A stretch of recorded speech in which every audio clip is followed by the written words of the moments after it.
that mentality is like the same at every aspect of life. Like Brad's talking about, just get that one deal under your belt and then you're going to do more deals. And it doesn't really matter how you get started. I mean, for you got switched to tight end, right? And you talked about how you had to catch hundreds of balls over and over and over and get better and better and better. And if you didn't go through that grind of learning how to catch and all the practice that you put in, I mean, would it be a fair assessment that maybe you wouldn't have made it into the NFL without that effort? Oh, 100%. And Yeah, that's the practice, right? Like getting that first deal under your belt, that's just practice. That's just practice for the game, which the game might be in 2 years. Trying to make it to the league, trying to become a big investor, you got to get that first deal under your belt just to practice. I agree. People all the time, people say, I'm waiting for the crash. That's fine. If you want to get, cheaper deals, I mean, that's the entrepreneurial spirit, buy low, sell high. Right.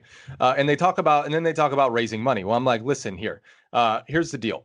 No investor is going to invest in you if you don't have a track record. Like if when the market's squeezed, when no one's lending, just like, if we have something similar to, 2008 to 2012, where everything kind of pinched and no one's lending money and yada, yada, like, and you're trying to raise money, like, good luck if you don't have a track record. And I keep telling people, listen, this is a 50-year game. Like, I love Gary Vee, I think, talks about it. A lot of people talk about it. You talked about it.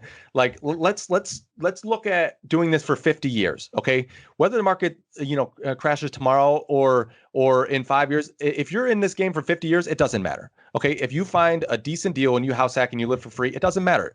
In 50 years, your house is probably going to be worth more. So let's build a track record. Let's be able to show people that, hey, I went through this pandemic and I was, made my payments and, we worked with our tenants, we yada, yada. And then you buy your second deal. And then all of a sudden, the market turns and you can go to investors and say, listen, I have this track record. Now I have this great deal here in front of me. I'm already an investor. Invest in me.